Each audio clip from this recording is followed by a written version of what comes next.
HSBC ইরি কর্তৃক আয়োজিত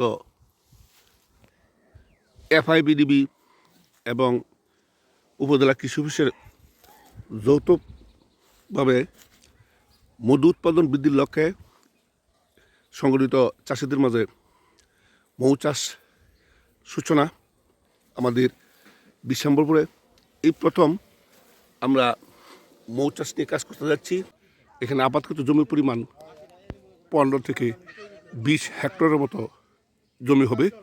বিস্তর মাঠ মেঘালয়ের পাদদেশে সীমান্ত এলাকায়। আপনারা আমাদের পাহাড় সীমান্তের কাটা তার লক্ষ্য করা যাচ্ছে। এই মাঠ থেকে মধু আহরণ করা হচ্ছে। এই আমাদের মৌ বক্সগুলো সারিবদ্ধভাবে সাজানো আছে। এখানে নিরলসভাবে কাজ করে যাচ্ছে এফআইবিডিবির মোমেন ভাই। মৌ বক্স থেকে মধু আহরণ কার্যক্রম আমরা লক্ষ্য করতে পারছি। আমাদের শফিকুল ভাই, সাথে মোমেন ভাই এবং নাসিরউদ্দিন, ওরা এই আমরা মৌ বক্সের মধু আহরণ কার্যক্রম বক্স থেকে কীভাবে মধু আহরণ করা হয় আমরা লক্ষ্য করতে পারছি। আহরণ কার্যক্রম আমরা লক্ষ্য করতে পারছি। এখানে মধু কীভাবে আহরণ করা হয় বক্সের মধ্যে আমরা স্থাপন করা এবং আপনাদেরকে দেখার জন্য ভিডিও ধারণ করছি।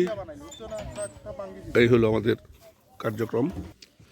মৌ কলোনি যতটুকু মধু কালেকশন করা হয়েছিল তা আমরা দেখতে পাচ্ছি এবং এই মধুগুলো কীভাবে বের করা হয় আমরা আপনাদেরকে দেখাচ্ছি। এটা চাকরির মাধ্যমে ছাঁকা হচ্ছে এবং নির্যাস হিসাবে সংগ্রহ করা হচ্ছে। আমরা দেখতে পাচ্ছি আমাদের চাষি কীভাবে বোতলজাত করে এবং এটা বিক্রি করা উপযোগী চলে যাবে কাস্টমারের হাতে। এই হলো আমাদের মধু উৎপাদনের সর্বশেষ ধাপ এবং কার্যক্রম। এটা এখন ভোক্তা পর্যায়ে চলে যাবে।